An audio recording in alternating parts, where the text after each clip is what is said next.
на... Вот. Мы остановились с вами на классификации ангелов, поговорили о архангелах, херувимах, серафимах.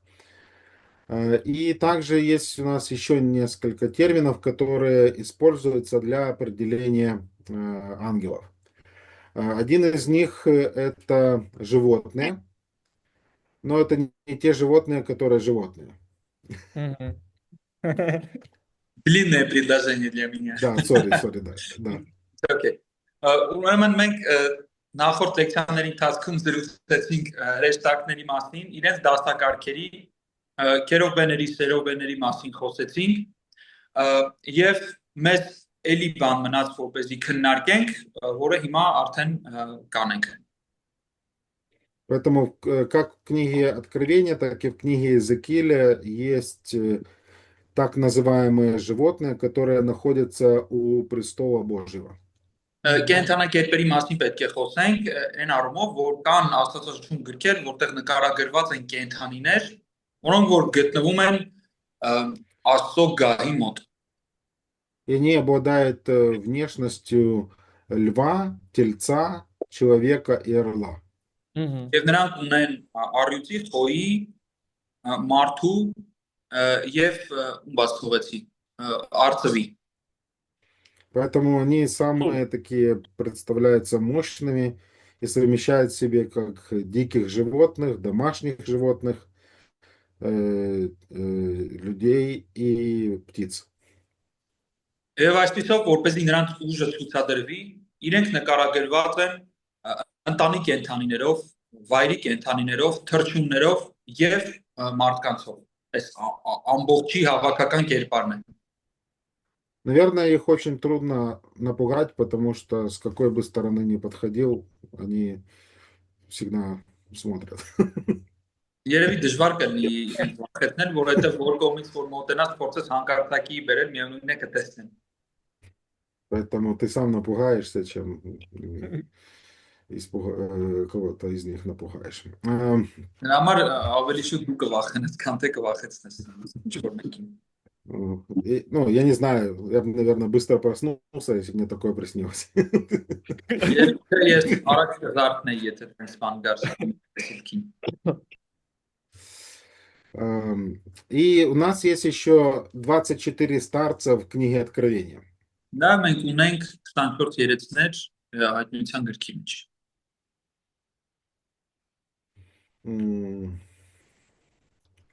Но некоторые верят, что 24 старца представляют собой искупленных людей. Ոմանք կարծում են, որ այս 24 երեցները իրենցից ներկայացնում են ընդհանուր փրկագնված մարդկանց հավաքական ամբողջությունը։ Поэтому есть тут разномыслие в этом отношении. Դրա համար այստեղ կա տարակարծություններ այս թեմայի հետ կապված։ Но нам также важно помнить, когда мы читаем некоторые писания, что в книге Иезекииля, 1-10 главы, Исаия, 6 глава и Откровение, 4 глава, все эти отрывки представляют собой видение. Մենք կարդում ենք նմանատիպ էակների հետ առերեսումներ Աստծոաշնչի տարբեր հատվածներում, օրինակ Եզեկիել 1, 10, Եսայի 6, հայտնության առաջին գլուխները, եւ սրանք իրենց ներկայացնում են տեսիլքներ, որ մարդը առերեսում է այս արարածների հետ։ Но мы также видим, что ангелы, они принимали особую роль в передаче божественного откровения. Նաեւ մենք գիտենք, որ հրեշտակները կատարել են հատուկ գործառույթ, յուրահատուկ գործառույթ Աստծո խոսքը փոխանցելու հետ կապված։ Книга Откровения непосредственно является таким примером. Հայտնության գիրքն էլ նմանատիպ մի օրինակ է։ Но тот факт, что некоторые писания являются видениями и, возможно, представляют собой некоторые символы, это не означает, что ангелы не... Это не означает, что ангелы не представляют никакой реальности. Այն որ Սուրբ գրքի որոշ հատվածներ իրենց ներկայացնում են տեսիլքներ, դա չի նշանակում, որ հրեշտակները իրական կերպարներ չեն։ Ну, у людей есть, ну, скажем так, мнение по любым вопросам и в отношении ангелов тоже. Այսպես ասենք, որ մարդիկ ցանկացած հարցում ունեն տարակարծություններ, նույնպես նաև հրեշտակների հարցով։ Поэтому, например, такой человек, как Мэри Бейкер Эдди, говорит, Դրա համար օրինակ Մերի Բեյքերը այսպես է ասում, ангелы — это просто прекрасные мысли. հրեշտակները ուղղակի գեղեցիկ մտքեր են։ Поэтому, ну, нам нужно быть осторожными и не впадать в крайности. Դրա համար մենք պետք է զգուշություն անենք, որ չընկնենք ծայրահեղության մեջ։ Мы также можем видеть в Писании, рассматривая различные отрывки, что херувимы, они ассоциируются с животными в Писании. Ունենք հատվածներ Սուրբ գրքի մեջ, որտեղ քերովբեները ասոցացվում են կենդանիների հետ։ Но также есть отрывки в Писании, где херувимы ассоциируются с серафимами. Բայց ունենք այնպիսի հատվածներ, որտեղ քերովբեները սերովբեների հետ են ասոցացվում։ И у нас не должно быть обязательно проблемы с этим, поскольку, ну, само слово серафим означает горящий или сияющий, и поэтому может описывать, ну, разных ангелов. Բայց մեր համար դա խնդիր չի, որովհետև հենց սերովբե բառը նշանակում է վառվող, փայլող, դրա համար կարող է այն օգտագործվել նկարագրելու համար տարբեր հրեշտակների։ И также мы можем найти параллельные отрывки, где серафимы ассоциируются с животными. Նաև կարող ենք այսպիսի հատվածներ գտնել, որտեղ կենդանիների հետ են ասոցացվում։ Например, сравнивая Исайя 6.2 и Откровение 4.8, мы видим, что 6 крыльев у серафимов. Թե համեմատենք Եսայի 6:2-ը, Հայտնության 4, Откровение 4, какой стих? 8.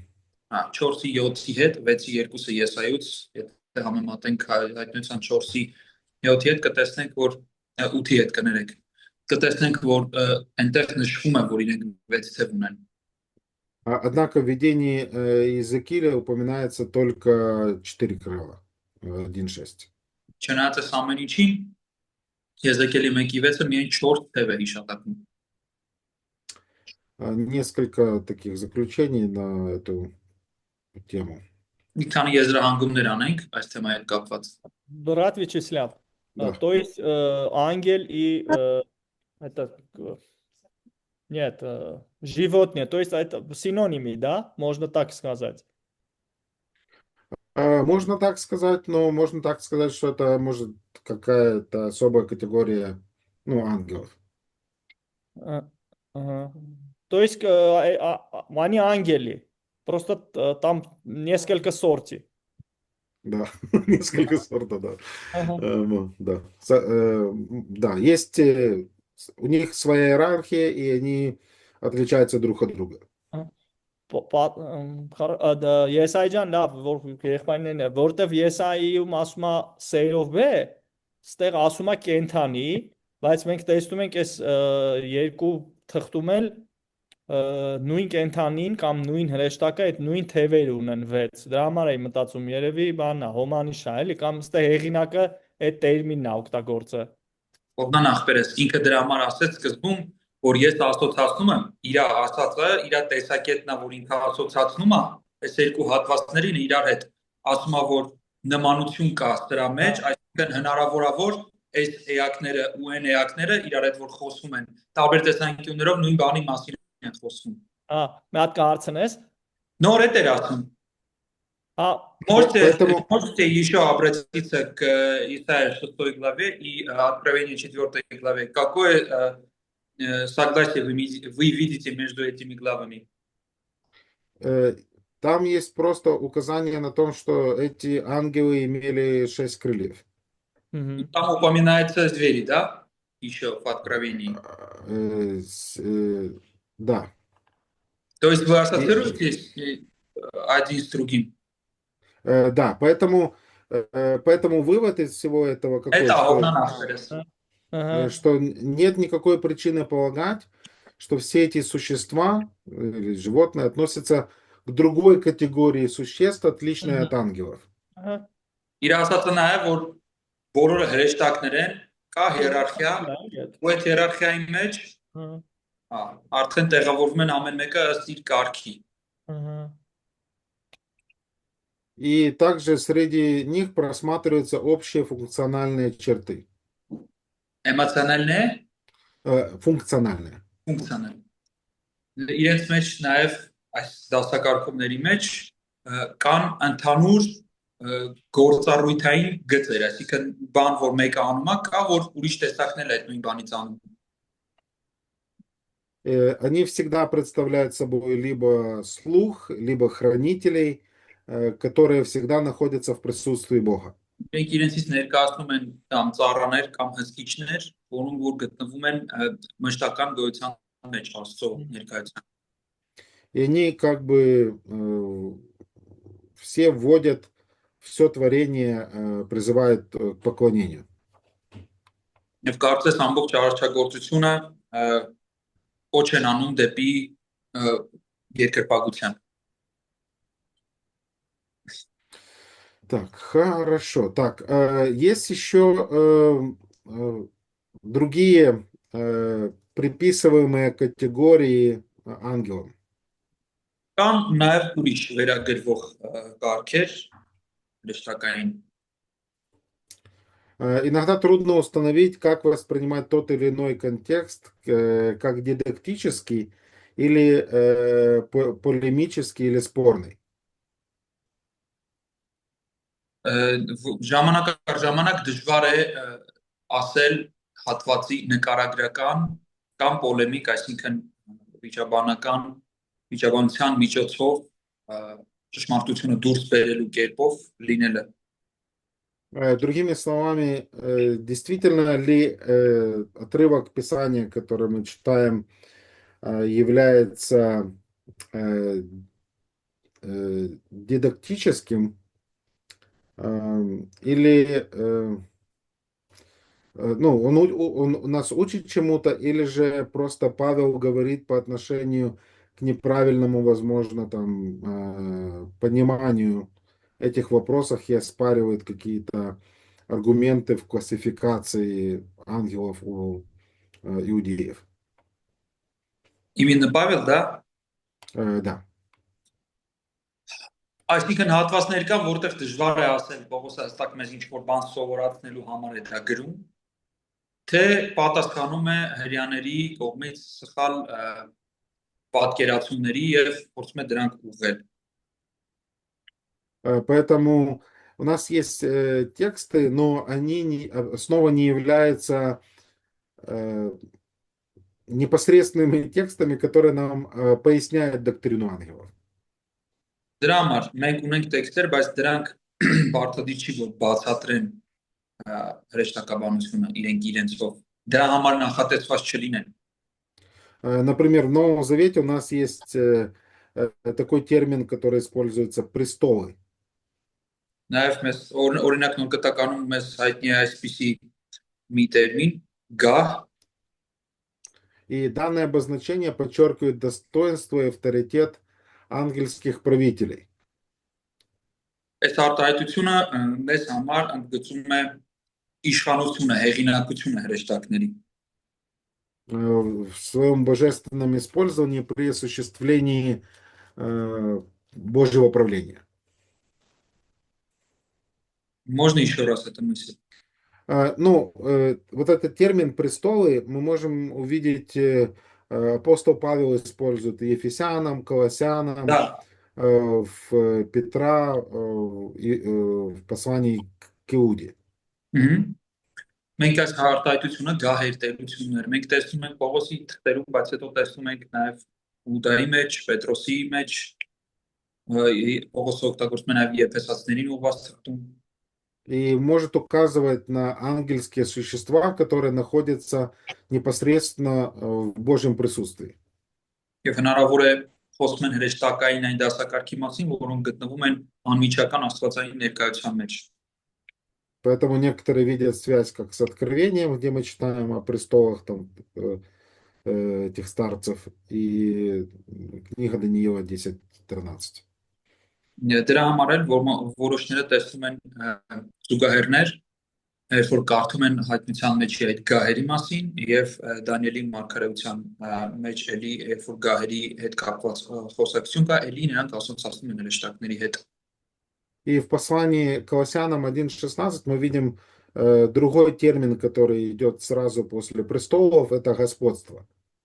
Մենք տեսնում ենք Կողոսացիների առաջին գլխում, երբ որ գնում է խոսք այս գահերի մասին, դրան հետևում է այսպես մի արտադրություն տերություններ։ Поэтому кажется, что есть разные виды ангелов, и также есть определенная иерархия среди этих ангелов.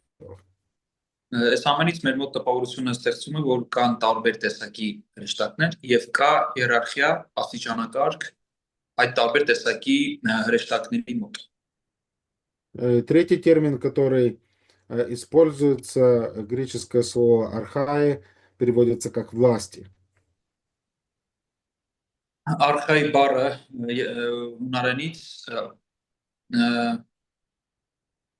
իշխանություններ է թարգմանված մեր մոտ, զորություններ։ Սա էլ է օգտագործում нոր կտակարանում։ И апостол Павел 7 раз в своих посланиях использует этот термин как по отношению к добрым и злым ангелам. 7 անգամ Պողոս Արաքյալը իր նամակներում խոսում է այս տերմինով, բայց համ բարի հրեշտակների հետ կապված է այս տերմինը օգտագործում, համ չար։ И складывается впечатление, что данный термин указывает на правителей определенных народов и наций. Եվ տպավորություն է ստեղծվում, որ այս տերմինը խոսում է իշխողների մասին, տարբեր ժողովուրդների, տարբեր ազգությունների իշխողների մասին, հոգևոր տիրույթ։ О ангеле Михаиле сказано, что он князь народа израильского. Միքայելի մասին ասված է, որ ինքը Իսրայելի ժողովրդի իշխանն է։ И также у Даниила мы читаем о князе персидском и греческом. Մենք Դանիելի մեջ նաև կարդում ենք հունաց իշխանի մասին եւ պարսկական իշխանի մասին։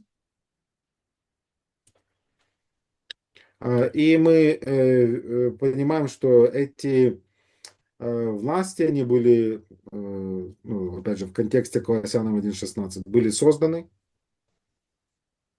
Եվ մենք գիտենք Կողոսացիների 1:16-ի համան տեքստով, որ նրանք էլի արարված են եղել И они наблюдают за исполнением Божьего замысла в церкви, Ефесянам 3:10. նրանք Աստծո կամքին են ծառայում եկեղեցում, Եփեսացիս 3:10 կարդանք։ И в воскресении же Иисуса Христа Христос продемонстрировал свое превосходство над всеми этими господствами, престолами, властями. Եվ Քրիստոսը իր հարությամբ բարձրացավ այնպիսի դիրքի, որ Տերը այդ ամեն արարածների վրա, այդ իշխանությունների, զորությունների, գահերի վրա։ Поэтому вот этот третий термин архаи, он на русский язык переводится как власти, но есть другое греческое слово экзусиаи, это означает власть тоже. Ես արխայի բառը զորություն է թարգմանվում ռուսերենով, կա նաև հունարեն մի բառ է լեքսուսիա, որ էլի զորություն է նշանակում։ Я думаю, что термин архаи, множественное число, иногда переводится как власти, но иногда переводится как начало или же как правитель, начальник.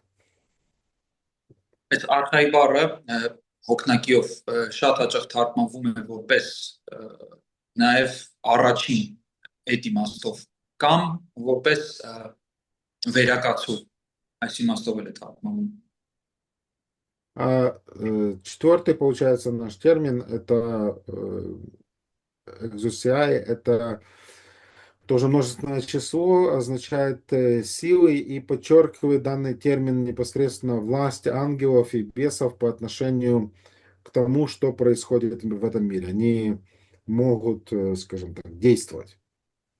Էքսուսիա բառն էլ օգտագործվում է թե չար թե բարի հրեշտակների համատեքստում այն իմաստով որ նրանք ուժ ունեն զորություն են իրենցից ներկայացնում որ կարող են գործել այս աշխարհում Поэтому есть еще один пятый термин «дунамеос», силы. մի տերմին էլ կա դունամեոսը որ նշանակում է ուժեր И данный термин акцентирует тот факт, что ангелы и бесы обладают большой силой, чем люди. եւ այս բառով մենք հասկանում ենք որ նրանք ունեն թե հրեշտակները թե դևերը ավելի շատ զորություն քան մարդիկ Поэтому, если мы посмотрим на текст Нового Завета, мы можем, например, увидеть в Колоссянам 1:16 используется 4 термина. Դա համար երբ որ մենք նայում ենք Աստվածաշնչին, մենք օրինակ Պողոսացից 1:16-ում տեսնում ենք 4 տերմին, Престолы, господство, начальство и власти. գահեր, տերություններ, իշխանություններ, զորություններ։ В Ефесянам апостол Павел говорит о начальствах и властях. Եփեսացիներին ուղղված նամակում Պողոս առաքյալը խոսում է իշխանությունների եւ տերությունների մասին։ А в 1 Петра мы читаем о властях и силах. Եվ առաջին Պետրոսում մենք կարդում ենք իշխանությունների եւ уժերի մասին։ Поэтому, как видите, с одного отрывка мы не можем иметь полного понимания всей этой иерархии. Դրա համար տեսնում եք մենք մի հատվածից չենք կարող ամբողջական այս հիերարխիայի մասին պատկերացում կազմել։ Поэтому мы должны просто понимать, что есть там структура, я думаю, и этого достаточно. Դրա համար մենք կարծիքով բավական է հասկանանք, որ այնտեղ կա ինչ-որ կարգ եւ այդքանը հերիք է։ Поэтому Библия нас не призывает сильно, скажем так, пытаться разобраться в этих вопросах, и Библия нам не предоставляет таких данных. Մեզ Աստվածաշունչը չի քաջալերում նման հարցերում շատ խորանանք, հա, եւ дրա համար էլ մեզ չի տալիս ավել տեղեկատվություն այս թեմաների հետ կապված։ Вот. И хорошо. Давайте поговорим про судьбу ангелов. Եկեք խոսենք հրեշտակների ճակատագրի մասին։ Ну, что касается будущего святых ангелов, мы знаем, что, будучи избранными Богом для того, чтобы оставаться безгрешными, ангелы будут поклоняться и служить Богу вечно. Այսինքն մենք գիտենք սուրբ հրեշտակների մասին, որ լինելով հենց սուրբ, իրենք մնալու են միշտ եւ միշտ երկրպագելու են Աստծուն։ Что касается падших ангелов, то мы знаем, что они будут осуждены. Իսկ ինչ վերաբերում է ընկած հրեշտակներին, մենք գիտենք, որ իրենք դատապարտված կլինեն։ Они подвергнутся вечному наказанию в аду. Նրանք կկրեն հավիտենական պատիժ դժոխքում։ Они знают о проклятии, которое их ожидает. Եվ իրենք տեղյակ են այն անեծքի մասին, որը իրենց սպասում է։ И Писание нигде не учит о том, что падшие ангелы могут как-то получить искупление. Եվ Աստվածաշունչը ոչ միտեղ չի սովորացնում, որ այս ընկած հրեշտակները ինչ որ կերպ կարող են հավվել, փրկություն ստանալ։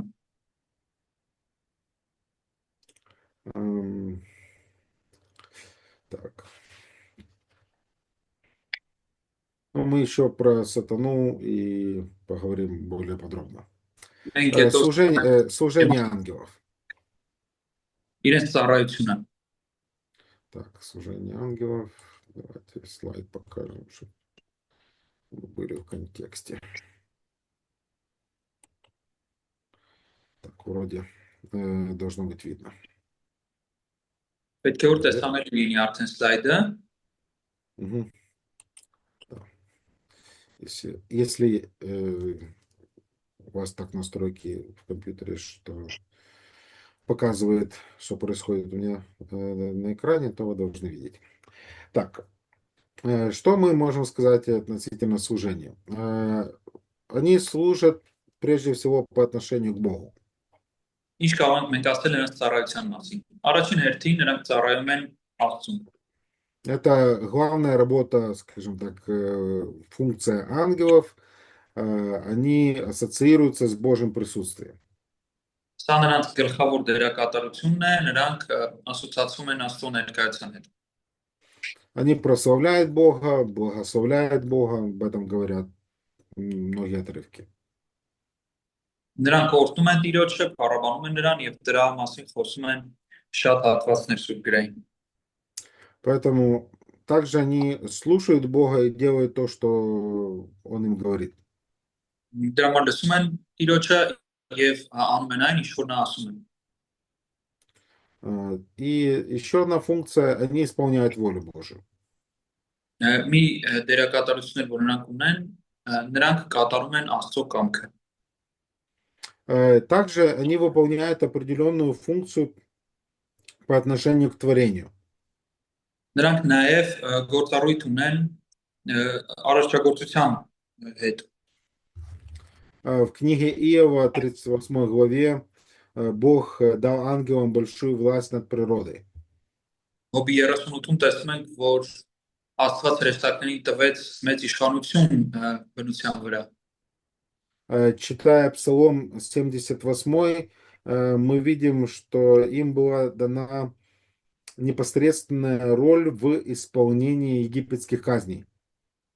Մենք 78-րդ Սաղմոսից տեսնում ենք, որ իրենք ունեին հատուկ դերակատարություն եգիպտական այդ պատիժների իրականացման հարցում։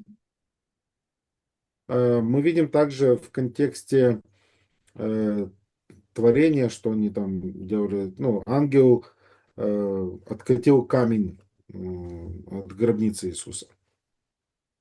Նաև տեսնում ենք, որ հրեշտակը գլորեց Հիսուսի գերեզմանի քարը։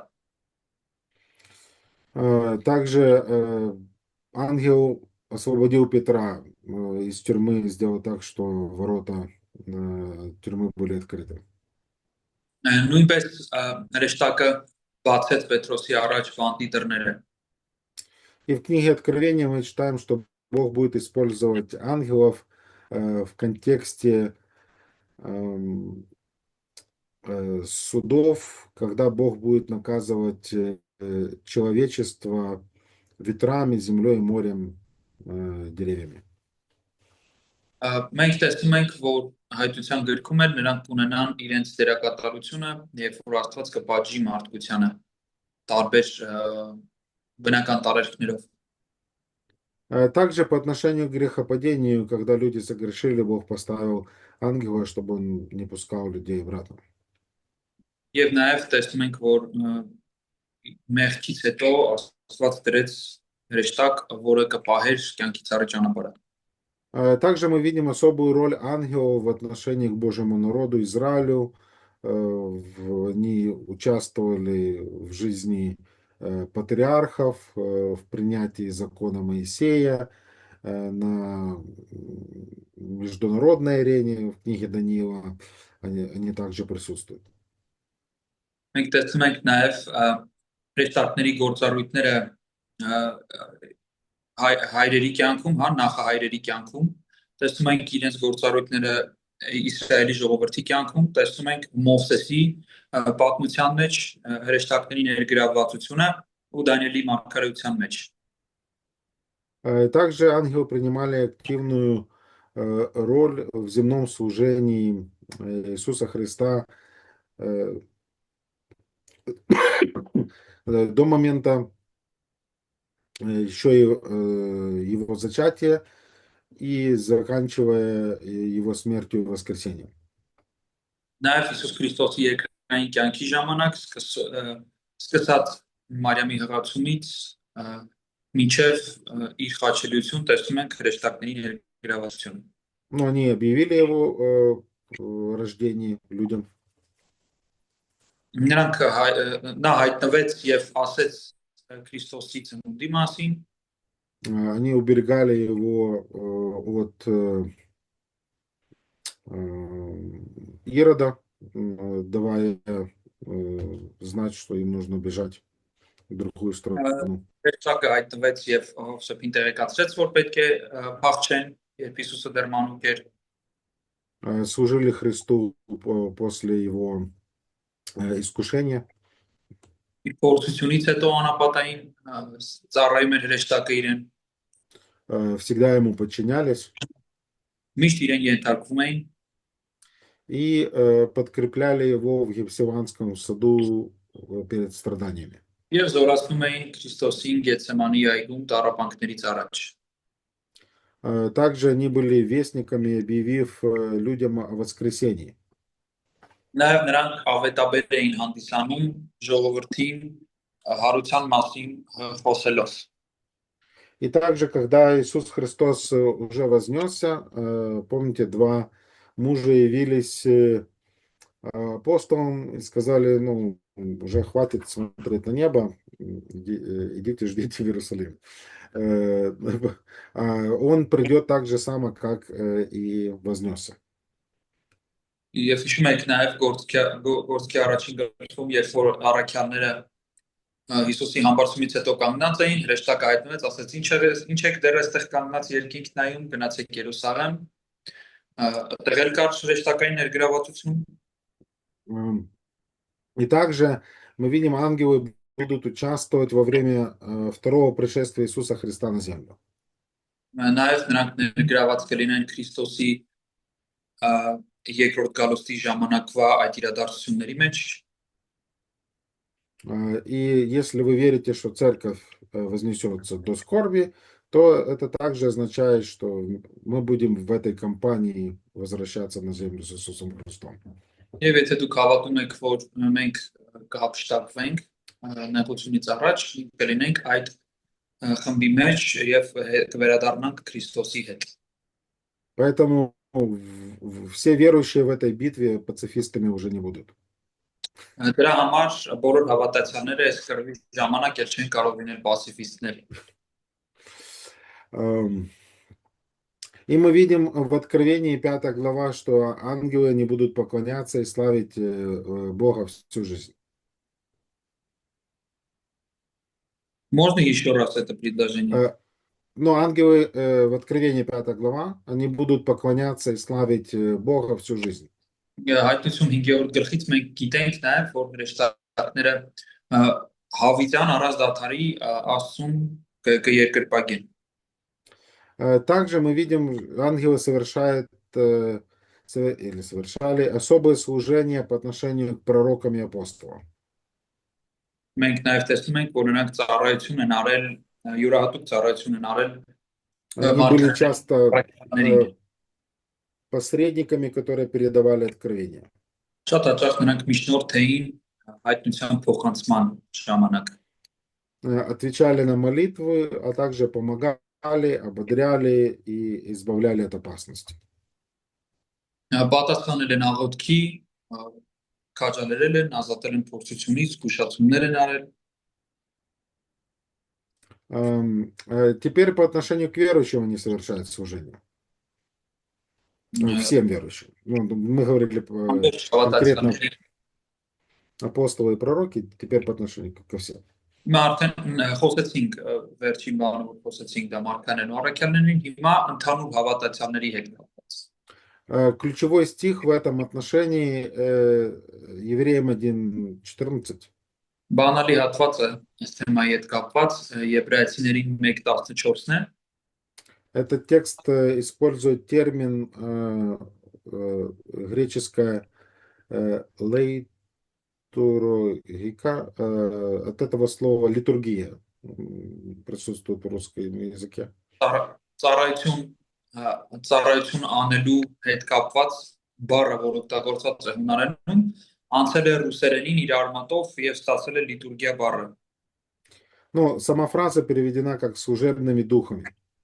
Եվ հենց այդ ինքնին արտահայտությունը թարգմանված է ծառայող հոգիներ, որպես այդպեսին։ И это греческий термин отличается от другого греческого слова «дулос», означающее «раб». Եվ այս տերմինը հունարենից առանձնանում է մեկ այլ տերմինից, դուլոսից, որ ծառա է նշանակում։ Ավելի շատ Поэтому իմաստով։ это означает, что ангелы это не наши, скажем так, рабы, которые должны служить нам. Հրեշտակները դրա համար այս իմաստով մեր ծառաները չեն, հա, Но это слово говорит об определенной функции, которая Богом назначена, ну, скажем, как официальная работа, которую мы должны выполнять в нашем отношении. Ավելի շատ դա խոսում է կոնկրետ գործառույթից, որ նրանք ստացել են Աստծուց կոնկրետ հավատացյալների կյանքում այդ բաները անելու համար։ Поэтому мы можем видеть в Писании, что ангелы радуются, когда грешники обращаются к Богу. Համար մենք Աստվածաշնչում տեսնում ենք, որ հրեշտակները ուրախանում են, երբ որ մեղավորները դառնում են Աստծուն։ И, как мы уже говорили, Евреям 1:14, они принимают участие в общем служении. Եվ մենք ինչպես արդեն տեսանք, նրանք մաս են կազմում ընդհանուր ծառայության։ Также мы видим, что они истолковывают Божью волю людям. Մենք տեսնում ենք, որ նրանք մեկնաբանում են Աստծո կամքը մարդկանց։ Это в контексте служения апостолов и пророков. Սա էլ արդեն մարգարեների ու առաքյալների ծառայության կոնտեքստում։ В Библии мы видим, они заботятся о физических нуждах некоторых верующих. Например, приносили питание Илии. Մենք տեսնում ենք նաև, որ նրանք որոշ հավատացյալների ֆիզիկական կարիքներին են օգնության գալիս, օրինակ Եղիային, որ նրանք սնունդ էին բերում։ Они ободряют верующих, направляют их. Նրանք հաջալերում են, ուղղորդում են հավատացյալներին и защищают. Եվ պաշտպանում են։ А также они помогают верующим в ответах на молитвы. Նրանք օգնում են հավատացյալներին աղոթքի պատասխան ստանալու հարցում։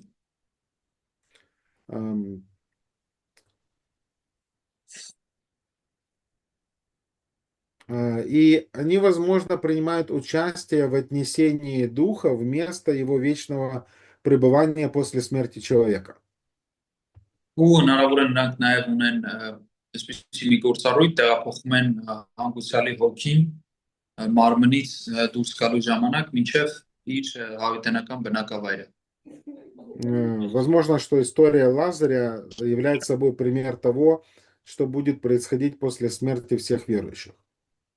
Հնարավոր է Ղազարոսի այդ պատմությունը ծառայում է հենց այսպես ասած պատկեր, թե ինչ է տեղի ունենում բոլոր հավատացյալների հետ։ И они наблюдают за жизнью верующих. Նրանք հետևում են հավատացյալների կյանքին։ Апостол Петр говорит о том, что ангелы заинтересованы в Божьих действиях по отношению к человечеству. Պետրոս առաքյալն է ասում, որ հրեշտակները հետաքրքրված են Աստծո գործերով մարդկության մեջ։ И одна из причин, почему должен соблюдаться определенный порядок и подчинение во время церковного служения, это в 1 Коринфянам 11:10 Павел говорит о покрытии, почему нужно его иметь ради ангелов. Եվ հնարավոր է նաև հրեշտակները ունեն մեկ այլ գործառույթ եկեղեցական շրջանակներում ու հնարավոր է որ դրա համար է Աստվածաշունչը ասում, որ պետք է կարգու կանոնը պահպանվի իրենց հետևող լինելու հետ կապված։ Մենք ունենք այսպիսի մի պատկեր առաջին Կորինթացիներին 11-րդ գլխում, երբ որ Պողոս առաքյալը ասում է թող հրեշտակների համար շուք դնեն իրենց գլխին կանայք։ И также они соберут избранных перед началом тысячелетнего царства. Можно еще раз, у меня просто связь. Мгм. Они соберут избранных людей перед началом тысячелетнего царства. Նրանք նաև հավաքում են մարդկանց մինչև հազարամյա թագավորությունը սկսվելը։ Да, по отношению к неверующим они также совершают служение. Անհավատներին էլ է նրանց ծառայություն մատուցում։ Они иногда сообщают о приближающемся наказании. Նրանք ժամանակ առ ժամանակ մոտալուտ դատապարտության մասին տեղեկացնում են։ У вас есть ссылки на слайде. Դուք այդ բառները ունեք։ И они иногда производили суд. Նրանք նաև ժամանակ առ ժամանակ դատաստան են իրականացրել։ Мы видим, что Ирод Антипа, он был поражен ангелом за то, что принял на себя славу. Մենք գործում տեսնում ենք, որ Հերովդեսը հարվածում է Ակի կողմից, որովհետև իրեն վերագրում է փառք, Который он должен был отдать Богу, престолу որը славы. պետք է բնականաբար դար Աստծուն ոչ թե ահեր իրեն կամ վերագրել իրեն։ Они активно будут участвовать в судах во время великой скорби. Մեծ նեղության ժամանակաշրջանում էլ դատաստան իրականացնելու մեջ ներգրաված կլինեն։ И в конце времени они будут выступать в роли жнецов, отделяя праведных от неправедных. Նրանք ժամանակների վերջում էլ կառանձնացնեն արդարներին ամբարիշներից։ Так, и по отношению к злым ангелам, добрые ангелы мешают злым ангелам разрушать Божьи намерения. Եվ ինչ վերաբերվում է չար հրեշտակների մասով նրանց ծառայությանը, նրանք խանգարում են իրենց, որպեսզի չար հրեշտակները չկարողանան հաջողվել խաթարելու Աստծո ծրագրերը։ И мы видим, что в книге Откровения, в 12 главе, добрые ангелы будут иметь победу над злыми. Մենք հայտնություն 12-ից գիտենք, որ բարի հրեշտակները չարերի վրա հաղթանակ ունենան։ И в Откровении 20 главе написано, что сатана вместе с зверями, уже пророком, будут схвачены и брошены в озеро Огненное. Եվ մենք հայտնություն 20-ից էլ գիտենք, որ սատանան գազանի ուսուցիչ մարգարեի հետ կկապի եւ կգցվի կրակի լիճը։ Поэтому вывод какой мы можем сделать? Обычно мы в таком ключе не рассуждаем об ангелах, но Бог использует ангелов гораздо больше, чем мы привыкли думать. Մենք այսպես անելով ավելի շատ հատողություններ արեցինք հրեշտակների մասին, քան մենք սովոր ենք անել։ Теперь у нас есть несколько еще вопросов относительно ангелов, которые часто поднимаются, когда рассматривается эта тема. Մի հրեշտակների խմբի էլ պետք է անդրադառնանք, որոնց հարցը բարձրացում է, երբ որ այս թեման է քննարկվում։ Так, один из них это возмущал ли ангел воду в Иоанна 5 главе. Դա մեկը այն հրեշտակի մասն է խոսակցությունը, որը տեսնում ենք Հովհաննես 5-րդ գլխում, նա է խառնում այդ ջրերը, որ այնտեղ հանդիպում ենք Բեթեսդայի ավազանի ջրերի մասն է խոսքը։ Что вы думаете? Ինչ եք դուք մտածում։ То есть вопрос, это ангел или нет? Угу.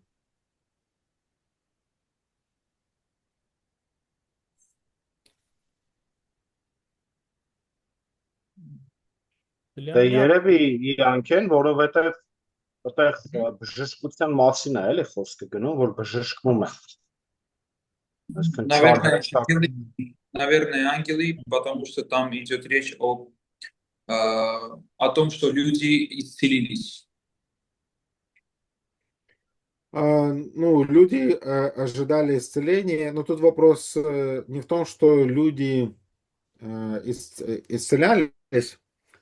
Мы можем сказать, ну, несколько моментов. С текстуальной точки зрения, Иоанна 5 глава, 3 стих, 2 часть и 4 стих, скорее всего, это интерполяция, то есть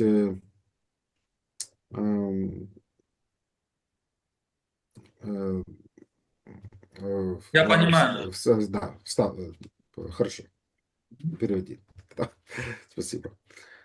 Եթե հաշվի առնենք տեքստի հանգամանքները 5-ի 3-ի A-ից մինչև 4-ի վերջը կարծես ինտերպոլացիայի ինչ է ինտերպոլացիան ուշ ժամանակներում երբ որ մեկը ձեռագրի մեջ ինչ որ միտք է ավելացնում որ առաքյալը սկզբից չի գրել Поэтому на Востоке существовало суеверие о вхождении в купальню по возмущению воды.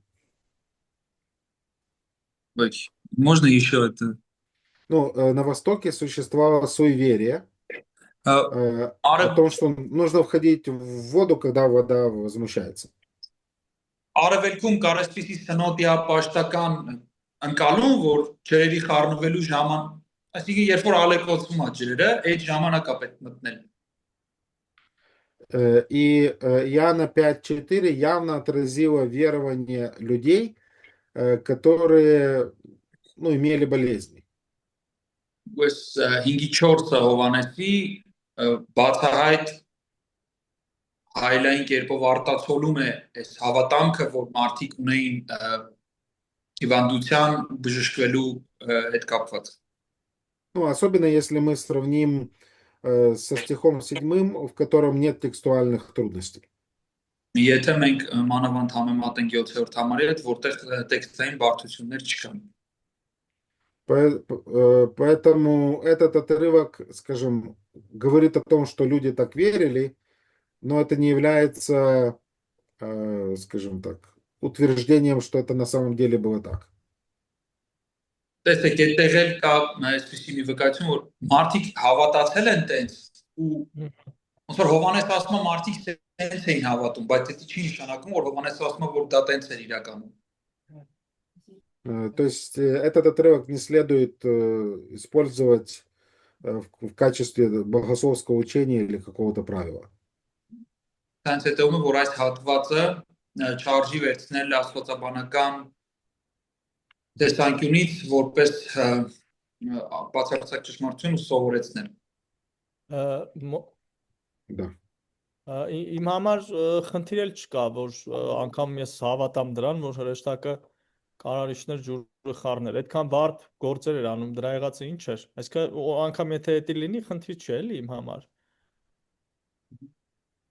То есть брат говорит, это для меня не проблема, потому что ангел сделал многие великие вещи, это не проблема, что какой-то ангел пришел и делал это там, если это так.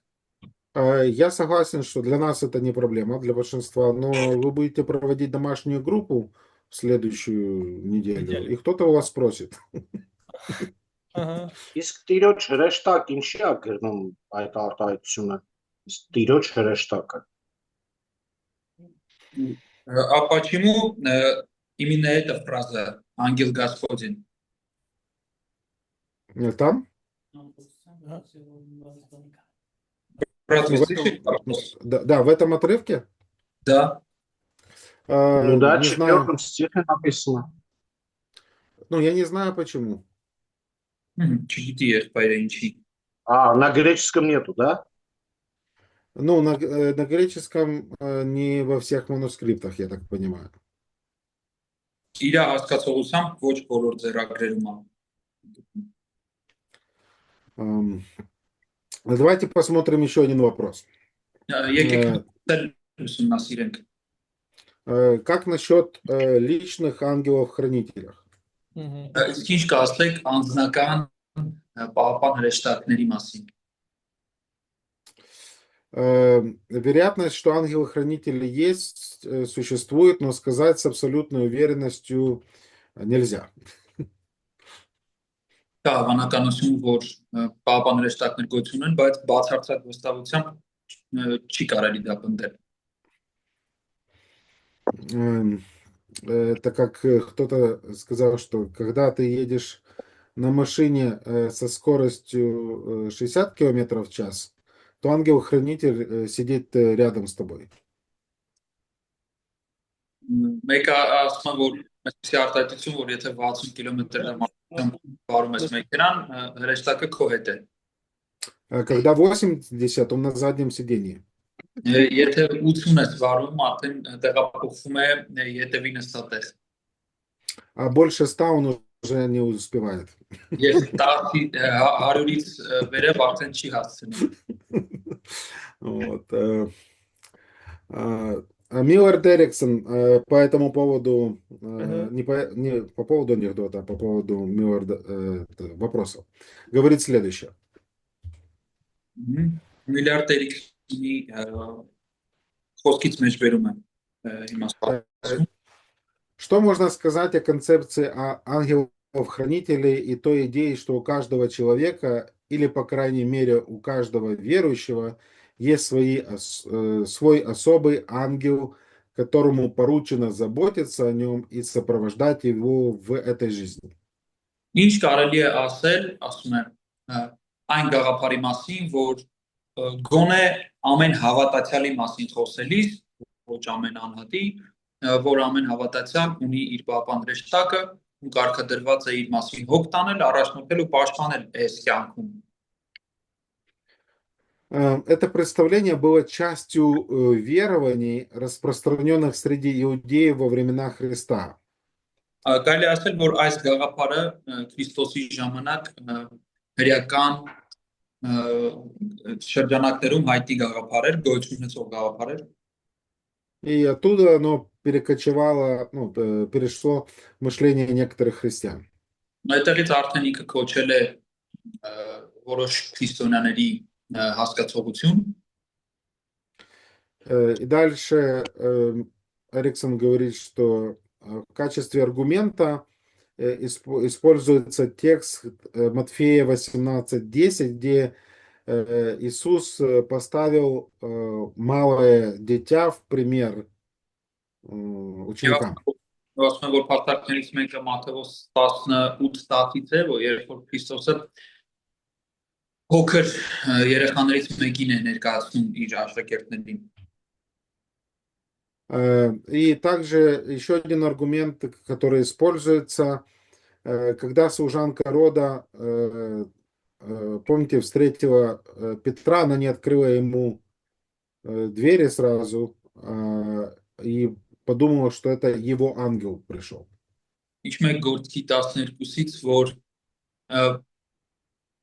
ծառայողը այդ կինը չբացեց դուռը սկզբից Պետրոսի առաջ մտածելով, որ նա Պետրոսի հրեշտակն է։ Эти стихи, как кажется, указывают на то, что каждому человеку прикрепляется особый ангел. Այս համարները կարծես թե պնդում են, որ ամեն հավատացյալ ունի իր պահապան հրեշտակը։ Но следует добавить несколько, думаю, слов относительно Матфея 18:10. Բայց կարելի է ինձ թվում է արժի մի քանի խոսք ավելացնել Մատթեոս 18:10-ի վերաբերյալ։ Когда Иисус Христос говорит о малых сих, он не имеет в виду тот факт, что ангел, скажем так, приписывается человеку с момента его рождения и ангел-хранителю всех детей там. Երբ որ Քրիստոս ասում է փոքրերը, ինքը ոչ թե խոսում է, ինքը չի խոսում է բանի մասին, որ բոլոր երեխաներին իրենց ծնունդից հրեշտակ է առանձնացվում։ Поэтому в контексте Иисус использует ребенка и говорит, кто не умолится, как это дитя. Եվ համատեքստում Հիսուսը ասում է ով խոնարհվի ինչպես էս երեխան։ То есть он проводит сравнение, что ученики должны уподобиться ребенку, но не быть как дети. Այսինքն Քրիստոս ասում է, որ պետք է առաքյալները нմանվեն երեխաների, բայց չլինեն հենց երեխաների պես։ И потом он говорит, что он фактически называет детей своих учеников. Հետո իր առաքյալներին է անվանում, իր աշակերտներին է անվանում երեխաներ, Потому что в контексте он говорит о соблазнах. որովհետև կոնտեքստում ինքը խոսում է գայթակղություններից։ И он дальше говорит, кто соблазнит одного из малых сих, верующих в меня. Հետո ասում է ով որ գայթակղեցնի այս փոքրից մեկին, ինձ հավատացող։ Поэтому я не готов утверждать, что у каждого человека есть ангел. Хотя, Որտեւ может, этих ангелов достаточно. Ես վստահ չեմ դրա համար պնդի, որ ամեն հավատացյալ ունի իր պապան հրեշտակը, չնայած իրենց թիվը բավականին շատ է։ Но из Матфея 18 можно сделать вывод, что верующие могут иметь таких защитников. Բայց Մատթեոս 18-ից կարելի է այդպիսի պնդում անել, որ հավատացյալները ունեն այդպիսի պահապաններ։ Но тоже это не означает, что эти ангелы, они постоянно бегают за нами. Բայց դա չի էլ նշանակի, որ այդ հրեշտակները միշտ վազում են մեր հետևից։ Потому что Христос что говорит? Ангелы их на небесах постоянно видят лицо Отца моего Небесного. Որտեվ Հիսուսը ասում է իրենց հրեշտակները երկնքում միշտ տեսնում են իմ հոր երեսը։ Поэтому если есть у меня ангел, то вероятнее он там, а не со мной. Դրա համար ես ունեմ հրեշտակ, ինքը ամենայն հավանականությամբ այնտեղ է ոչ թե իմ հետ։ Но, конечно, он знает, что происходит со мной. Բայց իհարկե նա գիտի թե ինչ է տեղի ունենում ինձ հետ։ Может, ангел имеет своего дрона, который летает. Հնարավոր է հրեշտակները իրենց դրոն որ Поэтому, я не знаю всех Բան деталей. ասեմ էլի, մի բան կարելի ասել։ Ես հիշում եմ մեր դասերից, որ հենց Վիչսլավ Կրոպան մեր դասախոսը ասեց, որ ոչ թե ամեն մի հոգի ունի մի հրեշտակ, այլ կարելի ասել մի հրեշտակը մի քանի հոգու է հսկում։ Դա երկրորդ բանը շարքում։ Չէ, դա մեր անցած дасերից։ Но, брат говорит, что помнит, что вы один из ваших предыдущих лекций, во время один из ваших предыдущих лекций, сказали, что один ангел хранит не одного, а целую группу верующих. Ну, не целую прямо, ну, несколько. Чуть-чуть. Несколько человек там, ну, нескольких. Вот так. Да, имам, да. Я не помню, что я такое говорил. Ну, может, и сказал. Чем еще званым асселен, а асселемен. Надо Ես, смотреть, да, и надо смотреть в контексте. Պետք է Պետք ենք ասում, որտեղ հիշում եք Հովնան անգամ հիշեցինք այդ պահը, որ Արտուր Սիմոնյանն ասում էր ինձ մի քանի հրեշտակներ ունեն պահապանբան, այդ խոսակցության ժամանակ է եղել, մենք էլ դա մեջ բերեցինք։ Դա ամեն մեկին չի, մարդուն։ Но я соглашусь, что ангел может защищать целую группу. Արտուրի մոտ մի քանի օքեյ։ Я соглашусь, что ангел может защищать целую группу. Ահա։ Եվ բարի համաձայն է, որ կարողություն ունի մի հրեշտակ ամբողջ երկրի եւ պաշտպանի։ Ну, ангел Господень вел Божий народ. Որովհետեւ Աստծո հրեշտակը առաջնորդում է Աստծո ժողովուրդը։ Поэтому один ангел может больше, чем 100 000 убить за одну ночь. Մեր հեշտակը 100,000-ից ավել կարող է սպանել մի գիշերվա մեջ։ Поэтому фактически Христос намекает, что у верующих самая крутая крыша. Լավ ծածկոց ունեն հավատացյալները։ Հավատացյալ Лучше с верующими, ну, не это самое, ապահով։ не соблазнять, потому что разборки придут, и звоночек сразу идет наверх. Դրա համար նա ասում է, որ ավելի լավ է չգայթակղեցնել հավատացյալներին, որովհետև միանգամից վերևի հետ կապ է հաստատվում։ Дональд Гатри по этому поводу говорит, в некоторых случаях ангел упоминается с конкретной целью указать на Божье присутствие. Մի եղբայր էլ ասում է, որ հրեշտակների գոյությունը հենց խորհրդապատկերն է Աստծո ներկայության։ И в этих случаях фраза «перед ангелами», похоже, имеет значение перед Богом. Եվ այս պարագայում արդեն հրեշտակների առաջ արտահայտությունը կնշանակի արդեն ոնց որ Աստծո առաջ։ Так. Եսայի ջան դասախոսին հարցրասովնան ասում է կուզի հրեշտակներով փոխվենք մի քանի օրով։ Хотите меняться ангелами с братом Говнаном? Так я же даже не знаю, как его зовут.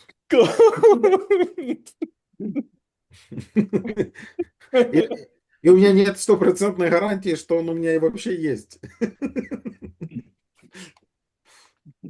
Ну, да, ну, мне недостаточно того, что, скажем, Бог меня защищает. Но может ли он защищать меня через ангела? Да, может. Будет ли он делать это всегда? Тоже не факт.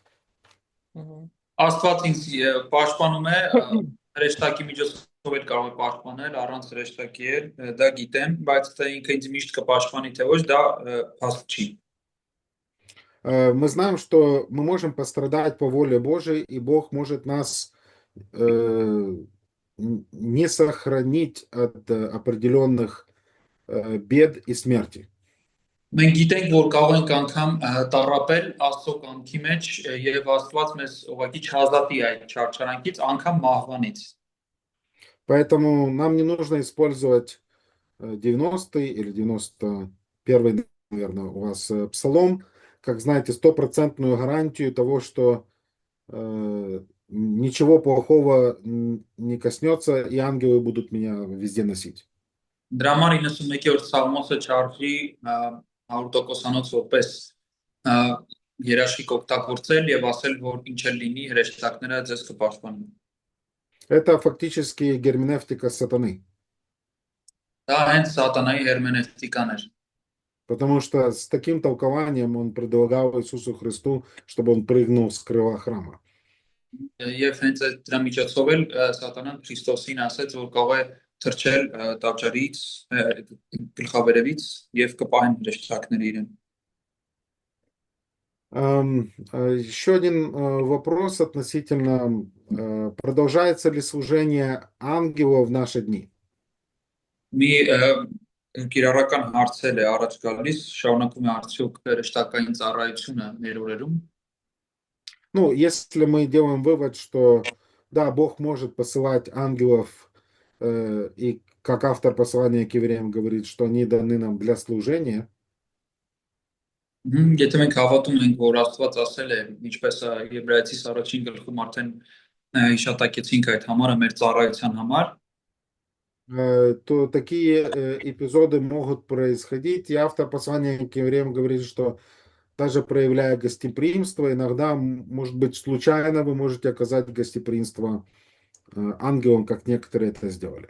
Եվ նա ասում է, որ ինչպես ոմանք դուք էլ կարող եք հյուրասեր լինելու հետևանքով, ձեր հյուրասեր լինելու հետևանքով հյուրընկալել հրեշտակների։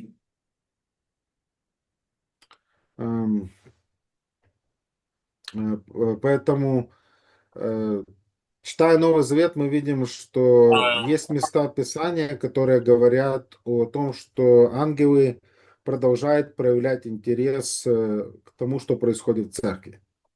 Դրա համար նոր կտակարան որոշ հատվածներ կարդալով տեսնում ենք, որ հրեշտակները որոշակի հետաքրքրվածություն են ցուցաբերում եկեղեցում տեղի ունեցողի նկատմամբ։ И вывод, который мы можем сделать со всей этой дискуссии, это Эриксон говорит следующее. Тот, кто осознает силу, разум, святость ангельских существ, будет просто поражен признанием своей собственной слабостью в физическом, психическом и духовном мире.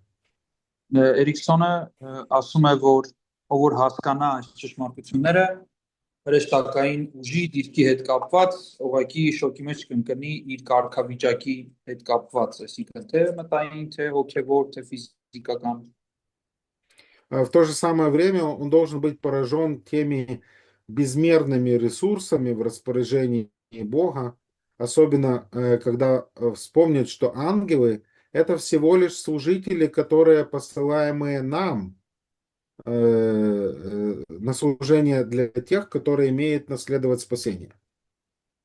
Մանավանդ այս ամեն ինչը դիտարկելով մարդը կարող է զարմանալ Աստծո անսահմանափակ ռեսուրսների վրա, հաշվի առնելով, որ չնայած նրան որ հրեշտակները այսքան զորավոր են, նրանք ընդհանրապես Աստծո ծառաներ են, դրա համար ավելի զարմանք Աստծո հանդեպ պետք է որ մեծ լինի։ Бог постоянно трудится в духовном мире во имя верующих через своих ангелов, даже если мы не всегда знаем об этой помощи.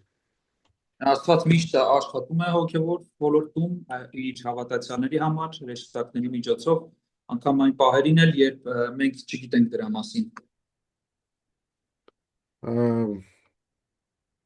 Я как-то смотрел один американский старый мультик.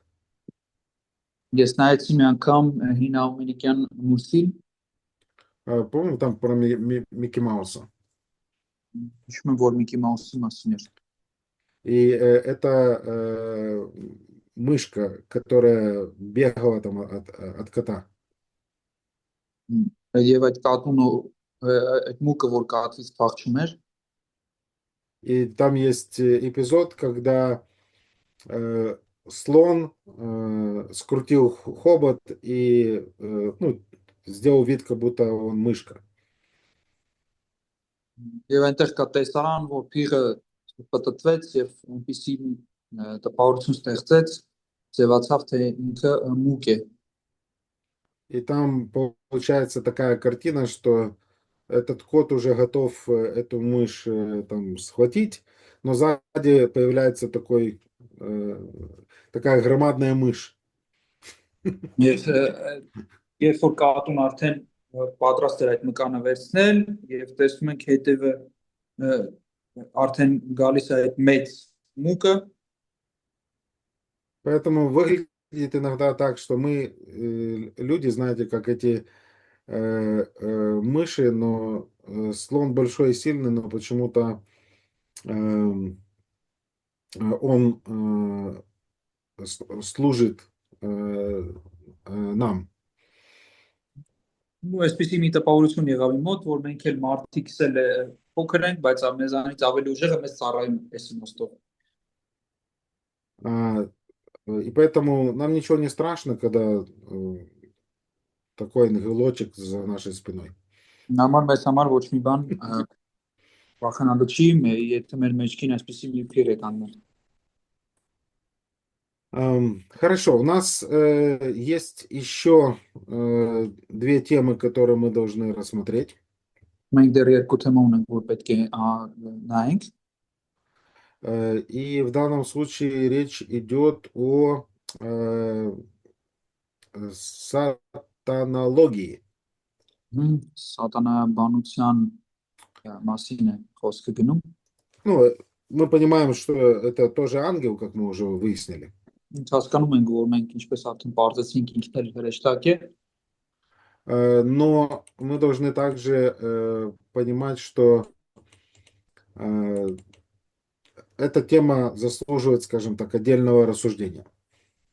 Բայց մենք հասկանում ենք, որ այս թեման առանձին ուսումնասիրության արժանի թեմա է։ Поэтому мы поговорим о личности Մոտ сатаны, именах, падении и деятельности. Համար մենք խոսենք իր անհատականության մասին, անունի, գործառույթի մասին։ Брат Вячеслав, Да, перерыв да, можем? нужно, да. Ага. Особенно да, хорошее время. Да.